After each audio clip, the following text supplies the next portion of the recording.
Nigeria. Earlier in the week, the European Union Election Observation Mission to Nigeria 2023 condemned the Independent National Electoral Commission INEC for failing to live up to expectations in the country's electoral process. The chief observer, EU Election Observation Mission, Barry Andrews, in his preliminary statement on the governorship and state houses of assembly elections, said Nigerians yearned for democracy and were ready to be involved in democracy. According to him, polling on election day was disrupted by multiple incidents of thuggery and intimidation of voters, polling officials, observers, and journalists. While Lagos, Kano, and other states in the southern and central parts were the most affected. Joining us now on the assessment of the just concluded 2023 elections is AYO FAYOSE'S, former governor of Ekiti State. Good morning and welcome to the morning show. Good morning. Thank you for the opportunity. Well, Mr. Fayose, thank you very much for joining us on the morning show. Well, you've been quoted as saying that Atiku are going to court with the PDP to unseat Tinubu. Mr. Peter Obi of the Labour Party and his party are filing petitions to challenge the outcome of the February 25 election. Will amount to nothing. You have been quoted as saying that they are daydreaming. 4 political parties have gone to the tribunal now to challenge that election. And you've been saying, well, in politics, the thing to do is just win. And other people can go to court because the man that won is also not going to sit down and fold his arms. Are you invariably saying that you don't trust the judiciary and that, the judiciary will not make any difference whatsoever? You don't trust our judges. You assume that our judges will just go in one direction perpetually, and that it's a waste of time to even challenge an election. Well, Ruben, I appreciate you and your team, and I want to say that I have one Nigerian that I am going to tell you my feelings without looking at your face. You might not like my opinion about things, but I'm going to just let you know this is my opinion, and it remains. Let me tell you, nothing has changed in Nigeria since I grew to know Nigeria and Nigerians and the political evolution. We had an issue in 1979. Chief Obafemi Awolowo went to court. In 1984, before Buhari took over, Chief Obafemi Awolowo and others went to court. And when we came to this new day democracy in 1999, we've always gone to court. The system is sick. We're all involved, we're all guilty, and we need to sit back. I am only telling you, let me start one quickly before I end up with the judiciary. I absolutely believe in the judiciary that they will do justice. But let me say to you, none of the contestants, none of them did not do one wrong thing or the other. And the system does not limit or give the whole of the actions to INEC. INEC is just one party of all the parties to this old issue on ground. INEC does not carry gun, does not have powers to do certain things other than to ensure a free and credible election, fair and credible election. The police has a role to play, the military has a role to play, and largely the politicians. We are just about getting to the judiciary.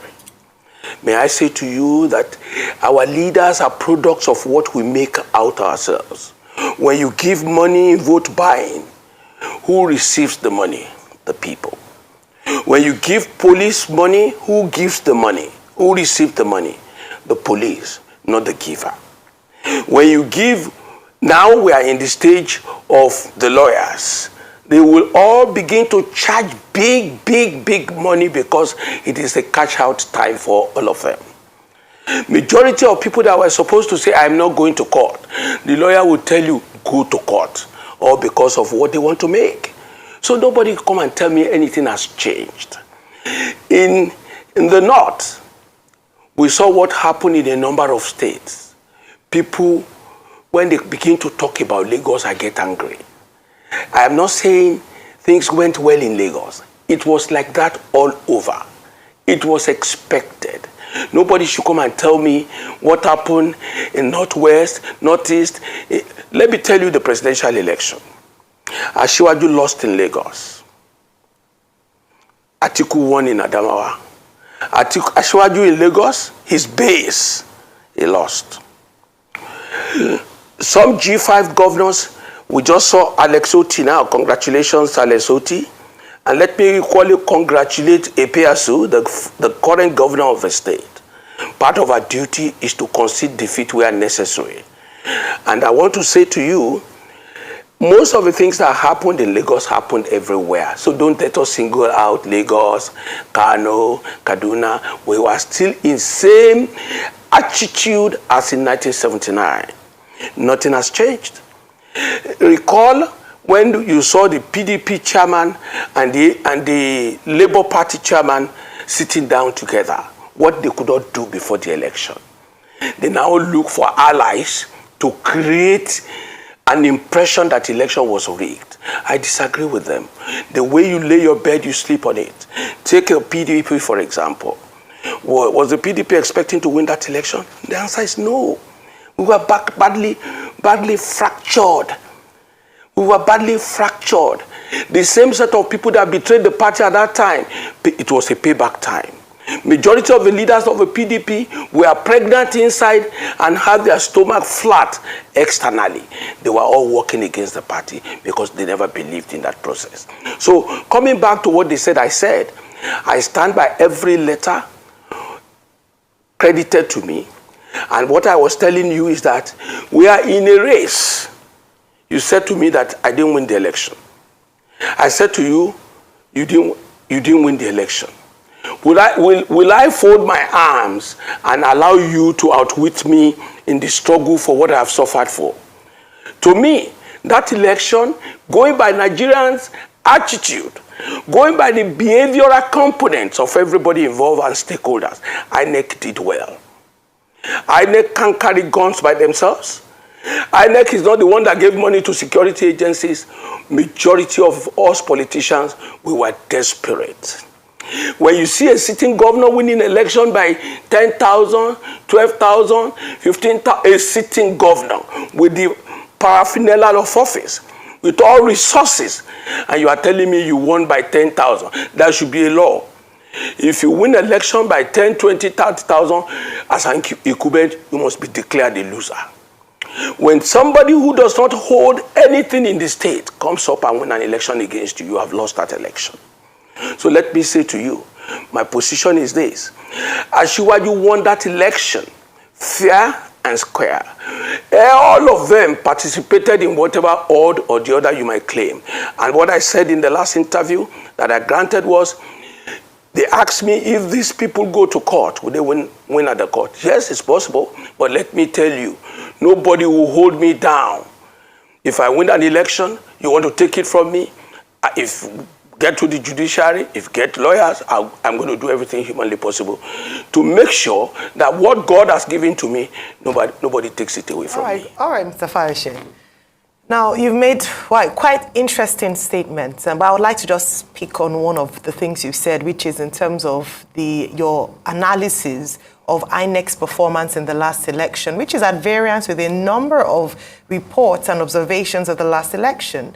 I mean, even former Governor Rotimi Amechi and former Minister of Transport had said that this election was against the people, against INEC and security agencies.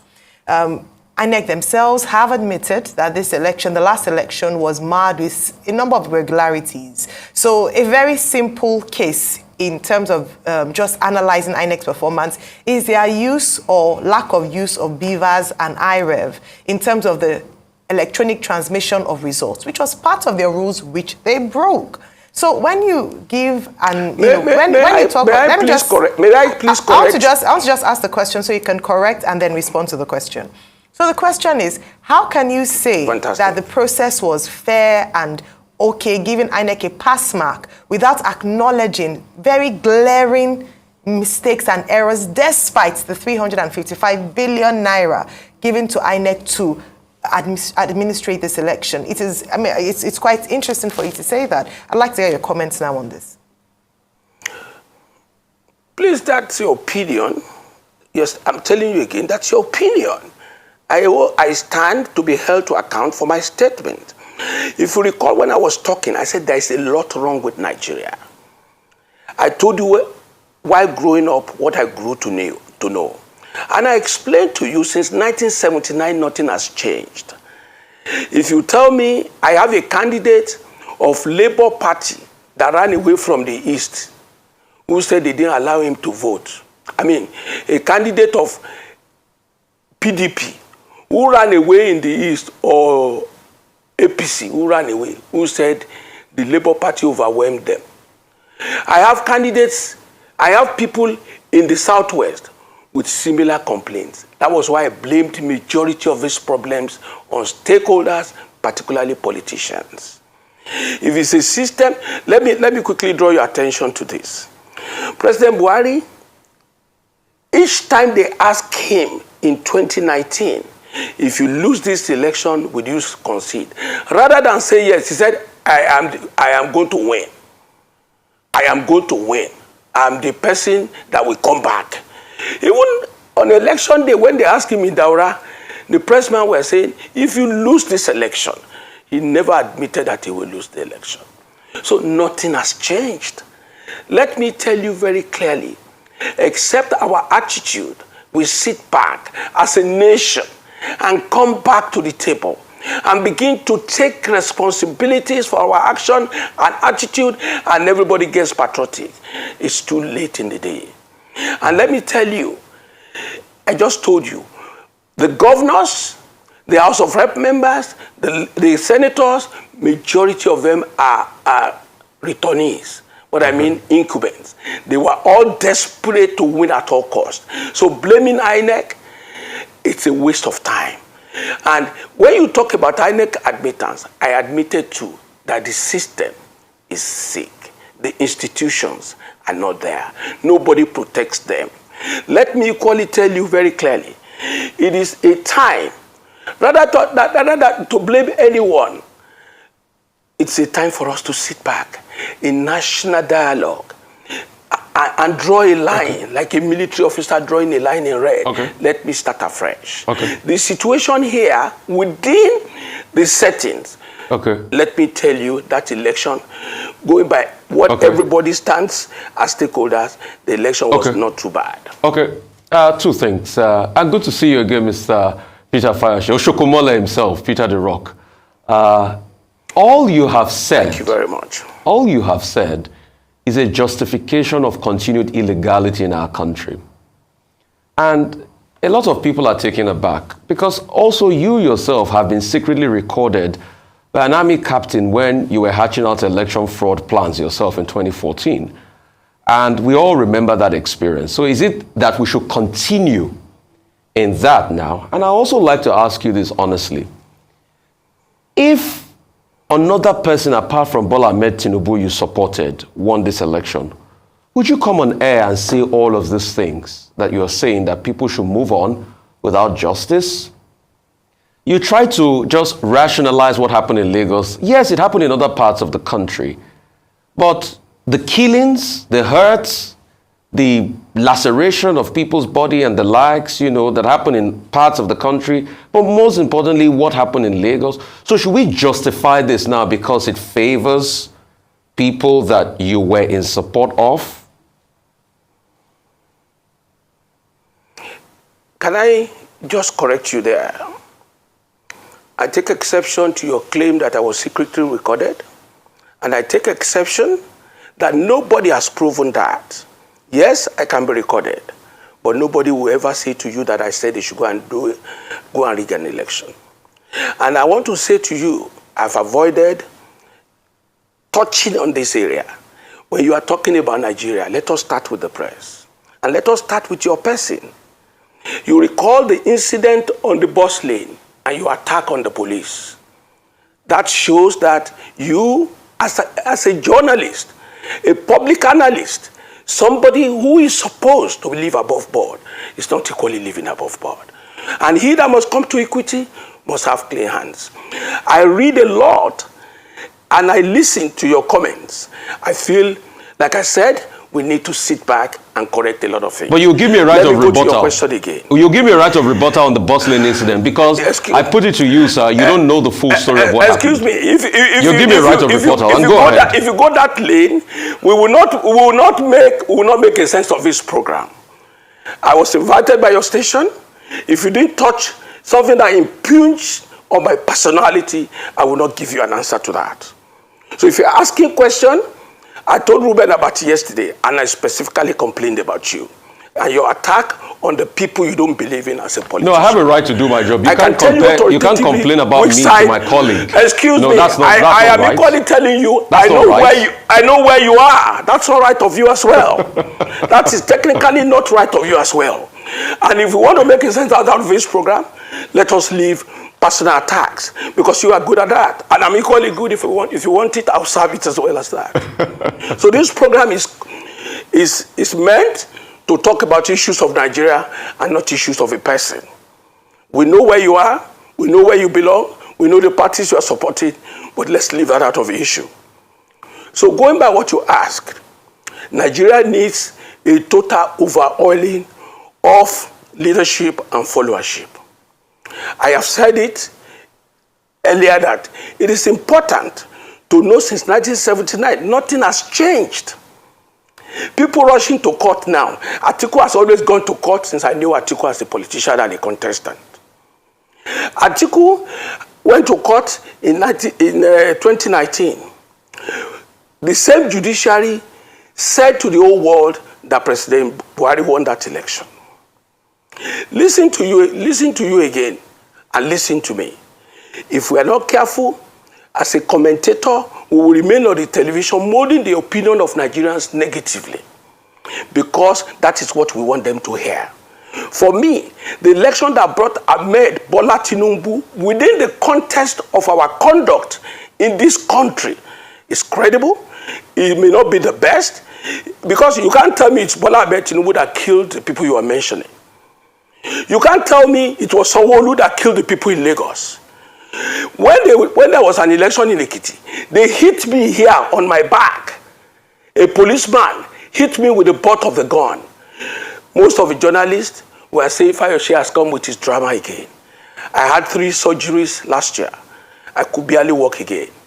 But when it is good, and when it goes against people we don't want, it's the best of things that could happen. You were alive when the G5 left the PDP. You were alive when Obi left the PDP. You were alive when Kwankwaso left the PDP, and so on and so forth. You want manna to come from where? So people going to court automatically means when I go to court, the judiciary must give to you because you are complaining or because you are a complainant? Obi himself will certainly, I want to say to him, in G5 we concluded that we must support a southern presidency. That is the truth, depending on their peculiarity. And if you go to Benue, that was why Otom supported Obi in Benue. We supported Asiwaju in Ekiti. When they were talking about how did the numbers came up in Ekiti, it was us that gave it to them. Me, AYO Fayose, was the leader of the people that supported Asiwaju and gave our own votes to him. Let me tell you why, and make it very express to you. If you tell people they don't matter, they will tell you they matter. When somebody came out, how you came out and said Tambuwa was the hero of the convention, they are now heroes of the losses. When you tell Wike, because on this television, they criticize Wike as if he's the enemy of Arise Television. I am a Wike's friend, though. I stand by him. All the propaganda does not stand the test of time. If you kick my leg, I tell you don't kick it again. If you kick it again, I will do everything to stop it.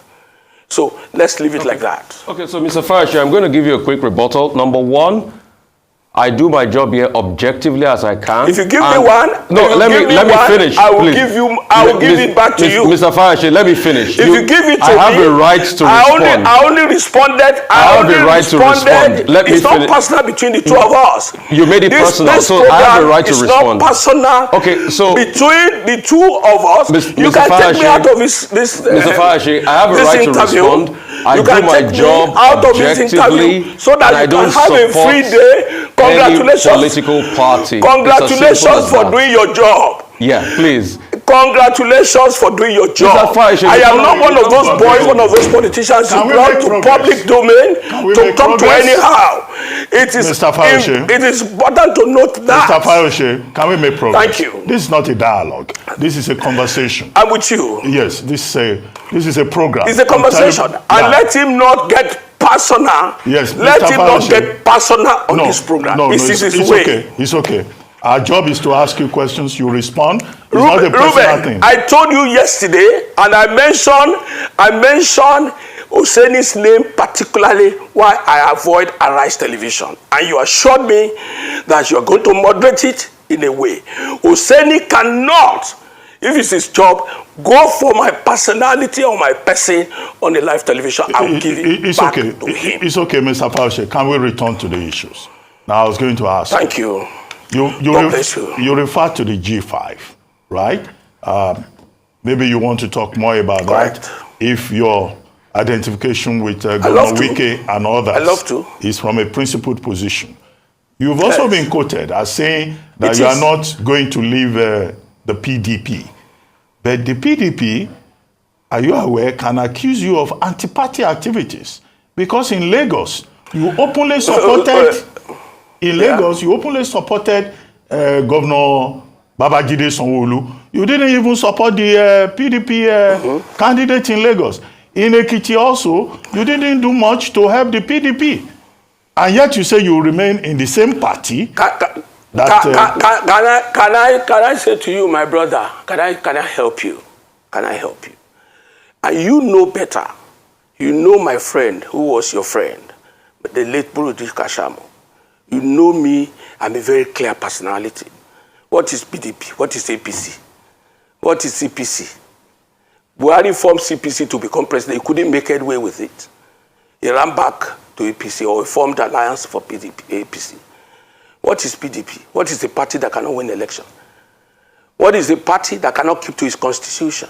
What is the party that is suspending their members? I said it severally on the television. I said the votes that made it happen in Ekiti like that, we brought it. This is a public place. I'm not saying it under the table. I support Asiwaju Ahmed Bola Tinubu. I support Sanwo-Olu in Lagos. I support Seyi Makinde in Oyo. It's a small boy that can be denying facts. What is PDP? What is it? I won an election for PDP. Sometimes the platform is good, but the popularity of the candidate too is good. At my time, when I was contesting the election in Ekiti, I defeated the incumbents. When they concocted the fact that it was rigged in 2014, was it rigged in 2003? So let's leave that story. You understand? If PDP is a vehicle, if it's workable, we work. If it doesn't work, we go to our houses. Let me tell you, I am not somebody who is desperate to be in any political party. I'm not a beggar of staying in any party. The national issue, this country, is bigger than political parties. We are first members of our family before we became members of a political party, and we were first Nigerians. Are you happy with the situation in the PDP? Was I the one that drove Obi away? The same Obi that left the party made almost 6 million votes, had Kwankwanso's vote, had Obi's vote. We will not be talking about Asiwaju. The fact that an incumbent does not perform well, does it guarantee your victory? When it is wrong, it is wrong. Look at PDP that is on the ground, still suspending the ESCO of Castina. PDP that is on the ground. You are talking about the candidate in Lagos. Do you have a candidate in Lagos? Those people are doing theater now. Even when Obi took over Lagos, they got 60,000 or 70,000 votes. Somebody who is photographer of former governor of Lagos State. Very quickly, sir. He confirmed that he was his photographer. Please don't let us go that route, oh. All right, sir. Thank you so much. We are almost out of time, but it's important to respond to a question that was asked to you earlier. I'm happy. If the time is gone, in terms of your call for moving forward and going ahead with the government, the president-elect, what's your statement on justice? People have said that there's no healing or there's no moving forward without a sense of justice. Rufai had cited some of the atrocities committed on some members of society. Should they move forward? What's your take on that? Very quickly, please. Let me equally tell you that all means ill actions is sincerely regrettable. It should not be supported, it should not be promoted. But I've said it to you, they are actions by the politicians, not by the umpire. And let me equally say to you, majority of people look out for this election time to make money. That is the problem in our country. Even the press. Majority of them had bought out most stations. They collect money and be pounding positivity against what is supposed to be negativity. So that was why I said Obi was a man that turned around most of the things in our country. Obi exposed so many things. Obi came like hurricane and did what no one has done. But let me say to you, I have said it very clearly, I am not going to come out and condemn anybody. They have gone to court. Let the court do justice in the matter. And lastly, let me tell you, I join everybody to condemn what is not right, what is physical by the attacks on a number of people. But let's equally get it right that what you see in the followership is what you get in the leadership. And what you see in the leadership is what you get in the followership. Nobody is innocent in the circumstance. Even the press, you are not. Well, thank you very much, Mr. AYO FAYOSE'S, for joining us on the morning show today.